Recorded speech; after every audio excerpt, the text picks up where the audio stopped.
Hello, welcome to Fundaya Podcast. Today we are talking about a new initiative that is redefining distance for us, turning remote from barrier into a bridge. Today I'm joined by two professors who have spent their careers with remote sensing, looking from above. Professor Timo Balz from Wuhan University in China, and Professor Walter Musakwa from University of Johannesburg in South Africa. Welcome, both of you. Hi, glad to be here. Thank you.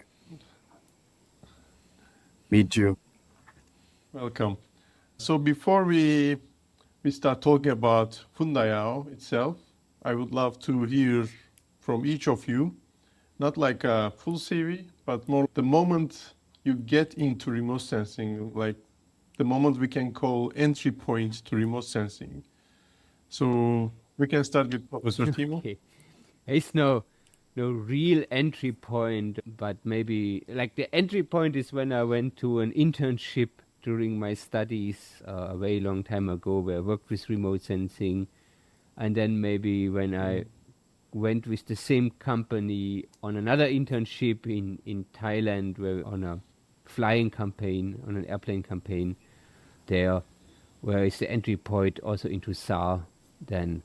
So there would be the entry point, but it's so long time ago. Right. Long time. Yeah. Okay. How about you, Professor Walter? Thank you very much. Yeah, it's also a very long time ago when I was doing my undergraduate in rural and urban planning. We had one course of sensing as well as GIS. And then later I expanded at my PhD. That's when I got fully engaged into remote sensing. But I may just say it essentially started in high school because I had so much interest and love in geography, in mapping. So I think that's where it initially started, in high school. Okay. That goes much more far. Okay. And then may I ask, how did your path crossed? Both of you, how did you meet? And because you are from different countries, different academic systems, how did your paths cross? And at what point did you start working together? Or did you start thinking about this project, Fundayao? Okay. I think it's a former student of me and you that brought us together, right? It should be Prosper, actually, who brought us together. So he was your student, and then he came to Wuhan University, and he made a connection, and I didn't see you. I saw you first time online, also for an interview like this together with Prosper. Right. I think that was the first time I saw you. And then we also recently, or a few years ago, we worked together. We started to work together on a project from like a China South Africa cooperation project, where we work more closely together on agricultural remote sensing. Is that right? Is that also how you remember it? Yes, I think there was one student, common student, Prosper. I think he's the one who brought the link, and we did some training session together, the Belt Road training program several years ago. Right, the Belt and Road training program. Right. That's how we was. That's also, yes. And also, we are also board members for the Geospatial Information Science Journal. But just to put some date, I think the first meeting was during the ISPRS Geospatial Week in Wuhan, but it was through Prosper, yes, I in think Wuhan, so. Yeah. Right, you came to Wuhan to that one, and then Prosper, he made the first connection, right? That was even before that interview. I forgot. I always forget about this meeting. Yes. Okay, thank you then. Then let's talk about the name, the Fundaya. Funda and Yao, two different words from two different languages. Funda is from Nguni language, and Yao is from Chinese. So maybe Professor Timo, you can tell us about Yao, and Professor Walter, you can tell us about Nguni language, Funda. So we may start with Professor Walter. Okay, I'll start with Funda. Funda simply means to learn.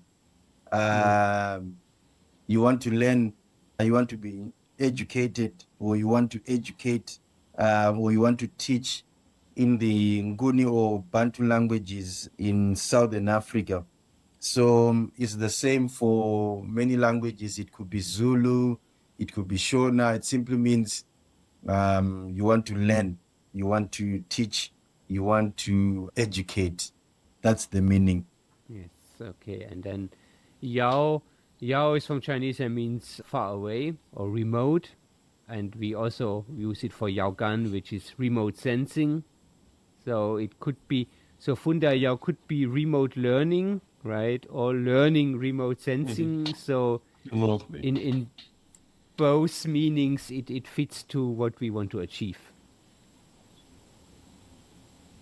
Okay, thank you. And that's what I want to ask next. What is the main aim of this project? What is the main target of Fundaya? You may. Yes, who's answering? Any of you? Okay. Any of you? Right. So I think also to teach and to educate, right? We want to educate, and we try to reach maybe younger people, we can say, or people who are more difficult to reach. So we try to go on social media and try to promote remote sensing, show a bit what you can do with remote sensing to people who are more on social media. I'm not sure, Walter, but I'm normally not so much on social media, right? So it's kind of new for me, and I'm learning a lot. And we are maybe still a bit stupid about it. We have to learn. But that's our goal. Like, our goal is to go out there and be present on social media and where young people are nowadays. So Yeah, yes, I agree. It's to try and reach the younger people, particularly on social media. Why social media? Because some young people, particularly in the global south, might not have access to remote sensing or GIS education. So we are just trying to be more inclusive, just to try and reach the younger generation that are perhaps less privileged in the global south. So the project, in a sense, is trying to be more inclusive and trying to democratize access to this important education in remote sensing. Okay. Thank you. And Fundaya project was launched. You're launching it with the support of the ISPRS Capacity Building Initiative 2026. And how important that was backing that support, and what did it allow you to do that you wouldn't be able to do without this support? Professor Timo? Okay. I think it brought us mainly a bit together to start doing it, right? We were thinking a bit about something in this direction before. We had also the Belt and Road Training Center, or training courses before, which went to a similar direction, but not really on social media, or not really for phones, right? We try a mobile-first approach here. And so I think the main benefit of it that it just made us start and give us, initiative to do it, a little bit money to support some software. We can try some offline workshops we want to do in the future, right? So it's kind of a catalyst, right, that helps us starting that whole thing. I think that's the most important part of that it just, like a kickstart, right? To just get it done. It pushed you to do it. It's something, that we kind of want to do, but like a kind of, like a push or a motivation to actually do it. And also for social media, I think it's important to keep doing it for some time, right? And so this, I think, is also that we at least, keep doing it until the project is finished. So Walter, would you like to add anything? Yeah, I think we're just grateful for the ISPRS for this support, because ours, it was just an idea, but with the support from ISPRS, it has been brought into fruition. So at least we can then try and teach and educate people remotely, particularly on social media. So like what Prof. Timo said, this was a catalyst. It was a push that we needed to start. And the money helps for sure as well, right? it's not, yes, money helps for It's sure. not a lot of money, but it helps. We are very thankful to the ISPRS for giving us that opportunity to start that. Right. So let's talk about what our project says. Fundayao basically says connecting, educating, and empowering remote sensing professionals across the global south. So let's take those words into the conversation. For example, connecting. What we want to say with this word in our project. We say, in the project, we say, remote sensing is most powerful when it leaves the laboratory and meets with the farmer, meets with the urban planner, disaster response coordinator, like when it leaves the laboratory, basically it works the best. So, Professor Walter, would you like to say anything about that? Yes, this project will connect real problems. We want to utilize GIS and remote sensing in particular to solve real world problems, because most of the time remote sensing is mostly done in the lab with little or no meaning to smallholder farmers, people who are facing challenges as a result of drought or flooding.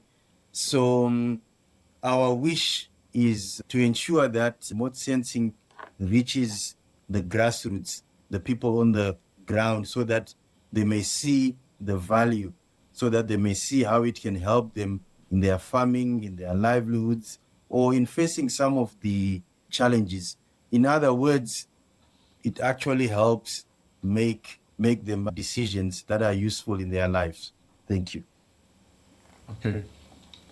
Thank you for the, let's give the word to Professor Timo for educate, because you said you would like to connect with young people or also young scientists on the social media, which we know that social media is mostly full of fun stuff nowadays. And the topic we want to talk about on social media is most remote sensing related things like SAR, interferometry, this kind of technical stuff. So how do you plan to get the attention of young people without losing the science in that topic? So we're gonna try. We hope this podcast, maybe as an example, is maybe a format where we can have a little bit more in-depth discussion, having clips of some education content, which we can maybe, some of the information maybe we can break down. I made some clips from my lecture already. We will publish them soon, where it's just like 30 seconds with some very specific thing I talk about, like how does water look in SAR images, or cars, moving cars, that you can show something a little bit funny or interesting in a very short time. So I hope that's gonna work, but we will see. Okay, I'm not sure yet. So we'll try and see. Okay. Yeah. I'm done with my questions. Is there anything you want to add before we finish? Maybe I forgot to ask something, but you want to add it? No, not from my side. I just want to add to people to follow us and stick with us, and we will work on getting better in our content, in our videos, and in our podcast. Right. So we also, for me, this whole project is very interesting because I hope I can learn a lot, because I don't know much about many of these things. I never did a podcast before, for example, right? And so it's also very interesting for us to learn, and then we hope that we also successfully teach something. Thank you very much. Thank you very much for being with us today here. And for our audience, thank you for listening. We will be updating our social media pages. You can follow us on different social media accounts that we will share in bio. So thank you so much, Professor Timo Balz, Professor Walter Musakwa. Thank you very much for today. Yes, thank you for having us. So, And thank you for being the host today. you're welcome. To see you in the next episode. All right. Goodbye, everybody. See you soon.